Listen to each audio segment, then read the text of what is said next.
Sciatica వెన్నునొప్పి సమస్యలకు మన కరీంనగర్ లో అత్యాధునిక వైద్య పరిష్కారం. Non surgical robotic spinal decompression మరియు క్లాస్ 4 లేజర్ ద్వారా treatment. Active life physiotherapy centre లో వెంటనే సంప్రదించండి.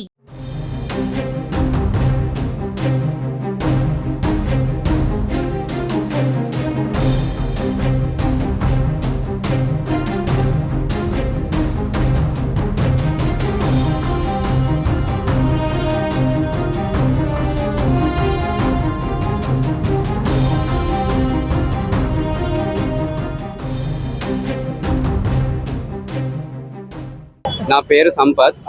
నేను కరెంట్ బిల్ కలెక్టర్ని. నేను గత 7 సంవత్సరాల నుంచి విద్యుత్ సంస్థ నమ్ముకొని పనిచేస్తున్నాను. ప్రస్తుతం మాకు పీస్ రేట్ విధానంలో చెల్లిస్తున్నారు. ఈ గృహజ్యోతి అమలైన కంచెలి మాకు నెలకు 1000 రూపాయల జీతం వస్తుంది. ఈ 1000 రూపాయల పీస్ రేట్ విధానం చెల్లించే 1000 రూపాయల జీతంతో మా కుటుంబాన్ని ఎలా పోషించుకోవాలి? నేను 7 సంవత్సరాలు చేస్తున్నా, కానీ సంస్థలో ఇంకా కొంతమంది 20 సంవత్సరాలు చేస్తున్నారు. ఇప్పుడు వాళ్ళు బయటికి వెళ్ళి వేరే పని చేరని దుస్థితిలో ఉన్నారు. వాళ్ళ కనీస వేతనం కూడా రావట్లేదు. మేము ఊరూరు వెళ్ళి బిల్ కలెక్షన్ చేసుకొని తీసుకురావాలి. ఎండనక వాననక వెళ్ళాలి. కరోనా పీరియడ్లో కూడా వెళ్ళి చేసినాం. ఇప్పుడు మమ్మల్ని డిపార్ట్మెంట్ గుర్తించకుండా అయినా కూడా మా శ్రమ దోపిడీ చేస్తుంది. మాకు వచ్చే 2000 రూపాయలతో మేము ఎలా బతకాలి? మా కుటుంబాన్ని ఎలా పోషించుకోవాలి? ఏ రోజైనా మాకు న్యాయం జరుగుతుంది, మాకు సంస్థ మమ్మల్ని గుర్తిస్తుంది, మాకు కనీస వేతనం ఇస్తుందన్న కోరికతోని మేము చేస్తున్నాం. వాళ్ళు చెప్పిన విధంగా మేము చేస్తున్నాం. అయినా కూడా ఇంతవరకు కూడా మాకు ఎలాంటి గుర్తింపు రాలేదు. మా కనీస వేతనం కూడా ఇవ్వడం లేదు. మా శ్రమ దోపిడీ చేస్తూనే ఉన్నారు. ఇంకా ఉద్యోగులు మా మీద ఇంకా ప్రెజర్ పెడుతూనే ఉన్నారు. అక్కడికి వెళ్ళాలి, డ్యూటీకి ఇక్కడికి వెళ్ళాలని చెప్పి. మేము వెళ్తే మాకు బండ్ల పెట్రోల్ మందం కూడా పైసలు రావట్లేదు. బండ్ల పెట్రోల్ పైసలు కూడా మేము బయట అప్పులు చేసి మరీ వెళ్తున్నాం. సంస్థ ఏదో మాకు గుర్తిస్తుంది, మాకు న్యాయం జరుగుతుంది, మాకు కనీస వేతనం ఇస్తుంది అని చెప్పి వెనకడుగు వేయలేని పరిస్థితి. ఎక్కడికి వెళ్ళి ఇప్పుడు వేరే ఉద్యోగం చేయలేని పరిస్థితి. నాలాగే సంస్థలు, విద్యుత్ సంస్థలు అందరూ పరిస్థితి అలాగే ఉంది. అన్మ్యాన్డ్ కానీ, ఆర్టిజన్లు కానీ, ఇంకా వేరే ఇంకా ఎస్పీఎం వర్కర్స్ కానీ, బిల్ రీడర్స్ కానీ అందరి పరిస్థితి అలాగే ఉంది. మేము పెద్ద కోరిక ఏం కోరట్లేం లేదు. గవర్నమెంట్ ఉన్నదాన్ని జీవో నెంబర్ 11 ప్రకారం కనీస వేతనం చెల్లించాలని కోరుతున్నాము. ఇది కూడా మా బాధను గుర్తించి మా కనీస వేతనం చెల్లించాలి, మమ్మల్ని గుర్తించాలి. మా ఈ బాధను ఇప్పటి నుంచైనా తగ్గించాలని చెప్పి సంస్థను కోరుతున్నాం, ప్రభుత్వాన్ని కోరుతున్నాం, మాకు న్యాయం చేయాలని కోరుతున్నాం. రెడ్డి ఆర్టిజన్ గ్రేడ్ 2గా నేను సర్కిల్ ఆఫీస్లో వర్క్ చేస్తున్నాను. మేము గత 25-30 సంవత్సరాల నుంచి సంస్థను నమ్ముకొని కాంట్రాక్ట్ కార్మికులుగా మేము వర్క్ చేశాం. గత ప్రభుత్వం మా శ్రమను గుర్తించి మమ్మల్ని రెగ్యులర్ చేస్తామని చెప్పి ఆర్టిజన్లుగా మాత్రమే మమ్మల్ని కన్వర్షన్ చేసుకోవడం జరిగింది. తర్వాత వచ్చిన ప్రభుత్వం మా యొక్క బాధను చూసి, మా యొక్క శ్రమను చూసి మమ్మల్ని ఆర్టిజన్ల నుంచి విముక్తి చేస్తామని చెప్పి గవర్నమెంట్ గద్దెనెక్కడం జరిగింది. అప్పటి నుంచి ఇప్పటి వరకు 2-3 సంవత్సరాలు గడుస్తున్నప్పటికీ కూడా మా కార్మికుల యొక్క సమస్యలను పట్టించుకోకపోగా మేము గత 3 నెలల నుంచి మేము పలు విధాలుగా మేము ధర్నా రూపంలో కానీ, మెమోరాండం రూపంలో కానీ మా మేనేజ్మెంట్కి, గవర్నమెంట్కి మేము ఇస్తూ వస్తున్నాం. మాకు విధిలేని పరిస్థితుల్లోనే ఈరోజు మేము సమ్మెకు దారి తీయడం జరిగింది. ఈ సమ్మెకు పూర్తిగా మేనేజ్మెంట్ మాత్రమే బాధ్యత వహించాలి.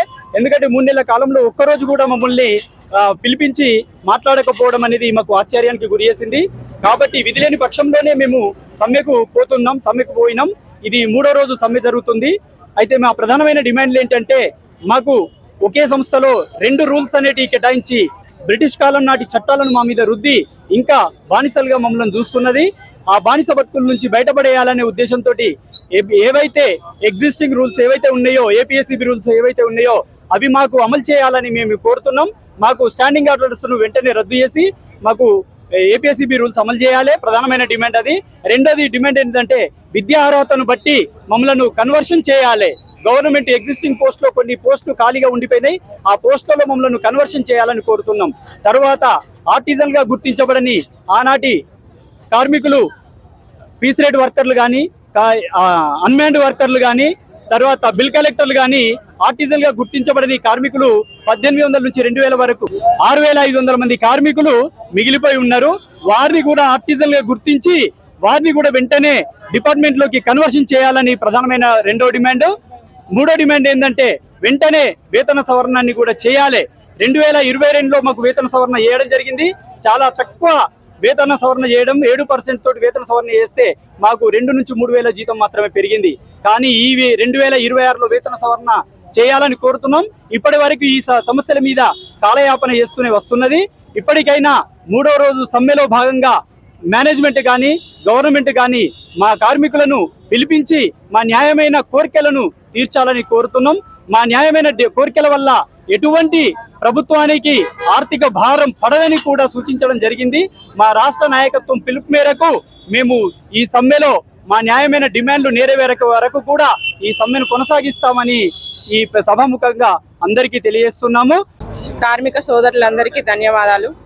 ఈరోజు ఈ సమ్మెకు ఇంత అద్భుతంగా ఆదరణ రావడానికి సహాయం చేసిన అందరికీ ధన్యవాదాలు. నేను కరీంనగర్ టౌన్ నుంచి బిల్ కలెక్టర్ని మాట్లాడుతున్నా.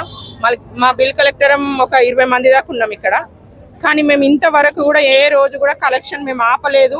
వాళ్ళు ఎంత జీతం ఇచ్చినా, గృహజ్యోతి వచ్చినా కూడా మాకు 1000 రూపాయలు 2000 జీతం వచ్చినా మేము ప్రభుత్వం కోసం పనిచేసినాం, జీతం కోసం చేయలేదు. ఎప్పటికైనా ఈ ప్రభుత్వం మమ్మల్ని ఆదుకుంటుంది, మమ్మల్ని ఆదరిస్తుంది, వాళ్ళ దానిలో చేర్చుకుంటుంది అని ఒక చిన్న ఆశతోని 15-20 సంవత్సరాల నుంచి మేము చేస్తున్నాం. యాజమాన్యం ఒత్తిడి, కాంట్రాక్టర్ల ఇబ్బంది, కాంట్రాక్టర్ల టార్చర్ ఉన్నా భరించుకుంటా మేము జీతం వచ్చినా రాకపోయినా, అంతకుముందు చనిపోయిన కాంట్రాక్టర్ దగ్గర లక్షల జీతాలు మేము నష్టపోయినా కూడా ఈ సంస్థ మాకు ఏదో ఒక ఆధారం పెడుతుంది అని దీన్ని నమ్ముకొని ఉన్నాం. కానీ ఇప్పటికి కూడా మేము సమ్మెకు వస్తామంటే కూడా మాకు పైనుంచి ప్రెజర్ ఉన్నది. ఏవో సార్లు ఒప్పుకుంటలేరు, ఎవరు ఒప్పుకుంటలేరు. మేము అందరం లేడీస్మే ఉన్నాం టౌన్లో. ఒక లేడీస్ని మానసికంగా ఇబ్బంది పెట్టి కూడా డ్యూటీలు చేపిస్తున్నారు వాళ్ళు. ఇది ఎంతవరకు కరెక్ట్ అని నేను గవర్నమెంట్ని అడుగుతున్నా. మేము ఎప్పటికీ ఈ బానిస బతుకుల్లో ఉండమంటారా మరి మమ్మల్ని? మాకు సహాయం చేసి సమ్మెకు అనుమతి ఇవ్వాలి కదా. మేము ఈ 15 సంవత్సరాల్లో అయితే సమ్మె మేము ఎప్పుడు పాల్గొనలేదు. కరెక్ట్ కలెక్షన్ చేసినాం మీకు. మేము ఇంత సేవ చేసినాం. మా రెక్కలు ముక్కలైనాయి. 15 సంవత్సరాల నుంచి చేసి మా బొక్కలు ఎముకలు అరిగిపోయినాయి. మా జీవితమే పోయింది. కనీస వేతనం మాకు ఇప్పించి ఈ ప్రభుత్వం నుంచి మాకు శాలరీ వచ్చేలాగా ఈ యాజమాన్యం కాంట్రాక్ట్ వ్యవస్థ అనేది మాకు ఉండదు. మాకు ఒక ఫ్రీగా సంతోషంగా మేము డ్యూటీ చేసుకోవాలి. ప్రభుత్వాన్ని నమ్ముకొని ఉన్నందుకు కాంట్రాక్ట్ వ్యవస్థ అనేది ఉండకుండా మాకు కనీస వేతనం ఇప్పించి మమ్మల్ని ఆదుకోవాలని నేను గవర్నమెంట్ ని వేడుకుంటున్నాను. రాష్ట్ర నాయకత్వాన్ని చర్చలకు ఆహ్వానించడం జరిగింది. 3 గంటలకు చర్చలు జరుగుతాయి. ఈ చర్చలు కూడా ఎనర్జీ సెక్రటరీ సార్ చాలా మంచివారంట. ఆయనకి మనం సార్ మాకు న్యాయం చేయండి, మేము మీలో ఒక భాగమే, మీలో ఒక ఉద్యోగులమే, మేము కూడా సంస్థలో కష్టపడి పనిచేస్తున్నాము, మా కష్టం వల్ల కూడా మేనేజ్మెంట్ సంస్థకి లాభమే జరుగుతుంది సార్, నష్టమేం లేదు. మా లాంటి వాళ్ళ మీద ఈ బ్రహ్మాస్త్రాలు వద్దు, కొంచెం మాకు న్యాయం చేయండి సార్, తండ్రి లాంటి వారు, మీకు తప్ప మేము ఎవరికి చెప్పుకోము. ఇలా మనం చర్చల్లో మనం కనుక సామరస్యంగా కనుక మాట్లాడితే తప్పకుండా మనకు 100% ఎప్పుడు జరగదబ్బా. నువ్వు ఎంత యుద్ధాలు చేసినా ఏం చేసినా 100% అనేది ఒకేసారి జరగదు. కొన్ని ఇమీడియట్లీ చేసేటివి కూడా ఉంటాయి. కంపల్సరీ ఈ రోజు కనుక చర్చల్లో మనము సామరస్యంగా కనుక చేసుకుంటే మొండితనానికి పోకుండా, అంటే మీరు వేరే విధంగా అనుకోవద్దు, ఏదైనా చెప్పండి. ఇప్పుడు మీ ఇంట్లో పేరెంట్స్ అయినా కొన్ని అడిగితే ఒకేసారి చేయరు.